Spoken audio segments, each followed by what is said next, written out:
Tu aimerais devenir expert dans une langue bien précise mais ne sais pas exactement comment t'y prendre. J'ai une bonne nouvelle pour toi car aujourd'hui je vais te partager 5 astuces plus un bonus à la fin de la vidéo afin de réussir, afin de savoir comment désormais t'y prendre, afin de réussir à parler efficacement et plus facilement n'importe quelle langue, que ce soit le français, l'anglais, l'allemand, le portugais, etc. Alors on se dit à tout de suite après l'intro. C'est parti.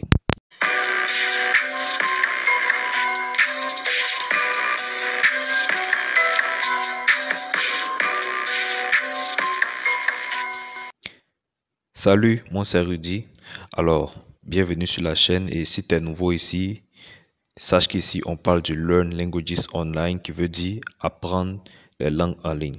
Alors si toi aussi tu aimerais bien faire partie de cette communauté, de cette belle aventure, n'hésite pas à t'abonner, activer la cloche de notification pour ne manquer aucune des prochaines vidéos.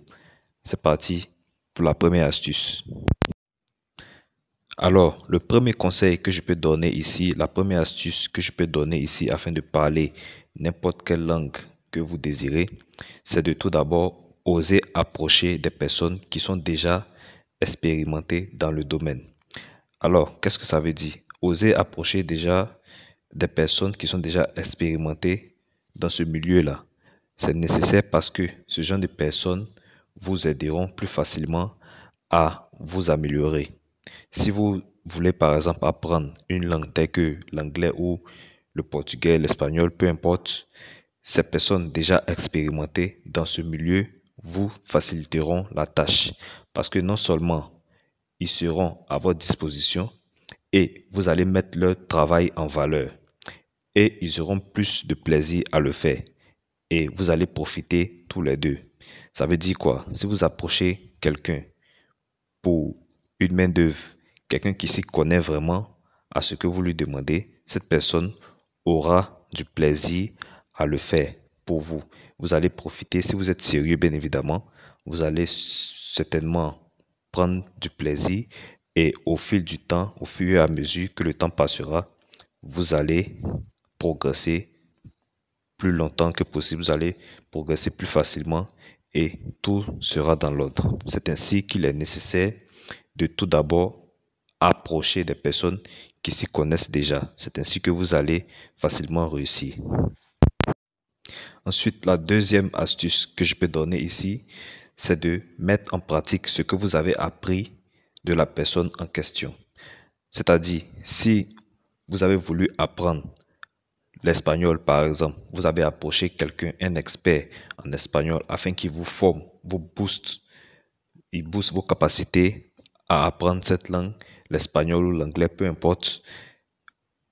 Quand vous les mettez en pratique, cela profite, cela est dans votre intérêt, cela sera ancré dans votre tête, votre esprit.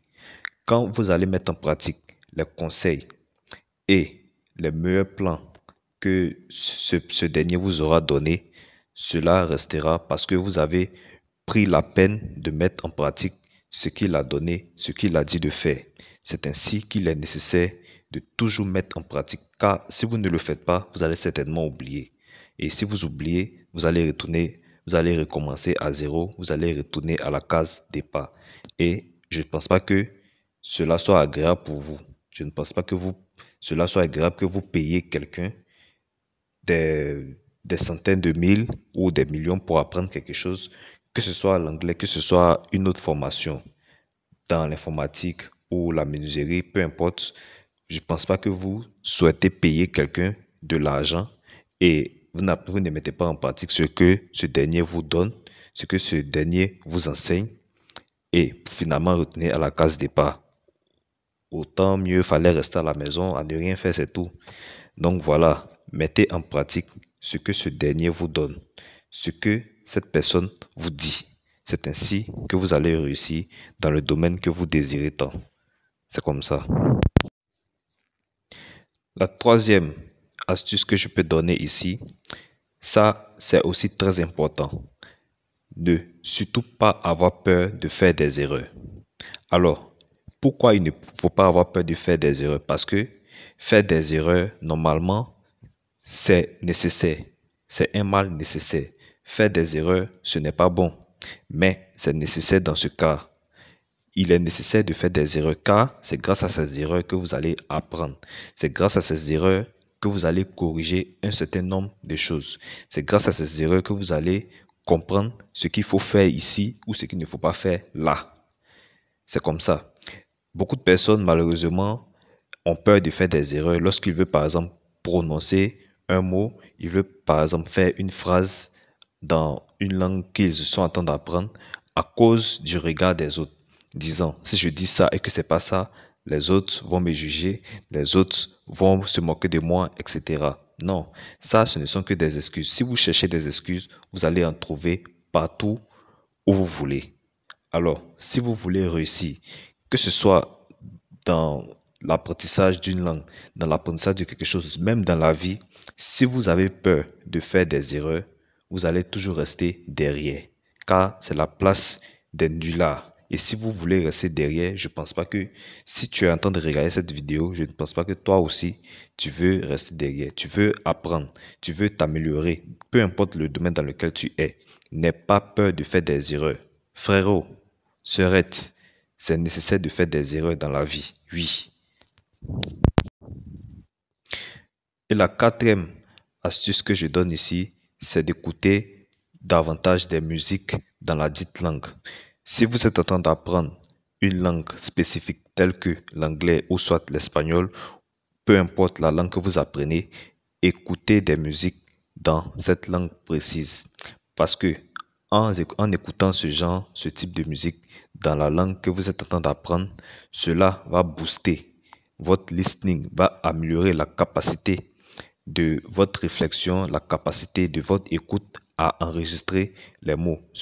Vous allez habituer votre cerveau à retenir, normalement à enrichir votre niveau de compréhension par rapport à l'écrit. Votre niveau de compréhension quand il s'agira du listening, c'est-à-dire l'écoute ou l'oral, lorsque quelqu'un sera en train de parler. À force d'écouter, vous notez, vous mémorisez. Votre cerveau, inconsciemment souvent, mémorise certains mots. Et si vous avez le temps aussi, sur le champ, au moment où vous êtes en train d'écouter la musique, si vous avez un stylo, vous prenez une feuille, vous notez les mots que vous avez réussi à facilement entendre. C'est ainsi qu'il est nécessaire de prendre le temps d'écouter. Je ne dis pas d'écouter parce qu'il faut écouter, mais si ça vous tient à cœur d'apprendre une langue spécifique, de parler vraiment cette langue. Si vous apprenez la langue, par exemple, comme l'allemand, vous écoutez une musique en allemand ou en anglais. Pour ceux qui apprennent l'anglais, peu importe la langue que tu vas apprendre, quand tu es en train d'apprendre cette langue-là, tu écoutes une musique spécifique dans la langue que tu es en train d'apprendre. Et c'est ainsi que, à force d'écouter, tu noteras facilement, tu entendras facilement les mots qui sont nécessaires à apprendre. Et c'est ainsi que demain, lorsque tu seras en conversation avec quelqu'un, tu pourras facilement utiliser le mot en fonction de la conversation, en fonction de la tournure que cette conversation va prendre. C'est ainsi qu'il est nécessaire d'écouter des musiques dans la dite langue. Ensuite, la cinquième astuce que je donne ici, c'est de répéter à plusieurs reprises ce que vous avez entendu dans la chanson différente de votre langue. Par exemple, vous êtes francophone, vous avez écouté une chanson en portugais, en allemand, peu importe. Les mots que vous avez facilement entendus, vous avez facilement trouvé. Lorsque vous êtes seul maintenant, sans la musique, vous répétez. Lorsque vous partez vous laver, vous partez vous coucher, peu importe ce que vous êtes en train de faire, lorsque vous avez un temps libre, prenez le temps de répéter vous-même ce que vous avez entendu. Cela va rester dans votre esprit, va rester dans votre manière de parler. Et c'est ainsi que lorsque demain vous allez entendre quelqu'un en train de prononcer ce mot que vous avez entendu, il va prononcer ce mot de la mauvaise manière, vous allez pouvoir le corriger disant non, ce n'est pas comme cela qu'on prononce, mais c'est plutôt ça. Ok? Par exemple, si vous avez entendu le mot chaos, chaos en anglais, qui veut dire le chaos, KO, par exemple, kios. Si cette personne est en train de parler avec quelqu'un ou au téléphone et il prononce ce mot de façon incorrecte, vous allez avoir le courage de lui dire non, ce n'est pas comme cela, mais c'est plutôt ça. Kios. OK? Parce que vous avez pris le temps vous-même de répéter, vous avez pris le temps vous aussi de chercher à mémoriser ce mot, à connaître la vraie prononciation. C'est ainsi que cela est finalement resté. Donc vous aussi, vous pouvez enseigner, vous pouvez montrer aux personnes aussi qui en ont besoin. C'est comme cela qu'il est nécessaire pour vous de répéter à plusieurs reprises les mots que vous avez finalement entendus. Ça peut être lors d'un film, ça peut être lors d'une chanson, pendant une chanson que vous avez écoutée, ça peut être après, etc. Mais prenez le temps de répéter vous-même ce que vous avez entendu. C'est comme ça. Enfin, la sixième et dernière astuce que je vais partager ici, c'est de prendre la peine d'écrire et de lire ce que vous avez appris, ce que vous avez entendu dans les précédentes vidéos, dans les précédents films que vous avez regardés dans des langues différentes de la vôtre. Par exemple, il est nécessaire de prendre la peine d'écrire et de lire ce que vous avez appris, ce que vous avez entendu de quelqu'un qui vous a appris une langue, par exemple. Il est nécessaire de le faire parce que cela va booster, bien évidemment, votre niveau de compréhension, votre capacité d'apprendre de par vous-même aussi de nouveaux mots que vous allez rencontrer sans l'aide des personnes que vous avez sollicitées auparavant. Et il faut aussi une certaine régularité pour le faire, car sans régularité, vous n'arriverez jamais. Alors, c'est ainsi qu'il est nécessaire de le faire. Vous ne pouvez pas, par exemple, apprendre à conduire une voiture une fois par mois et espérer pouvoir conduire une voiture de Libreville jusqu'à Kinshasa. Cela est quasiment impossible. Une fois par mois, vous apprenez à conduire une voiture. Et un jour, vous vous levez, vous dites, vous voulez savoir conduire, vous voulez pouvoir conduire de Libreville jusqu'à Kinshasa. Une voiture. Si vous essayez, vous savez ce qui va vous arriver. Alors, c'est ainsi qu'il est important de mettre en pratique ce qu'on vous donne, de prendre la peine, d'être régulier dans ce que vous faites. Et c'est ainsi que vous allez réussir plus facilement. Alors, merci à vous d'avoir suivi la vidéo jusqu'à la fin. J'espère que ces astuces, ces conseils vous seront utiles.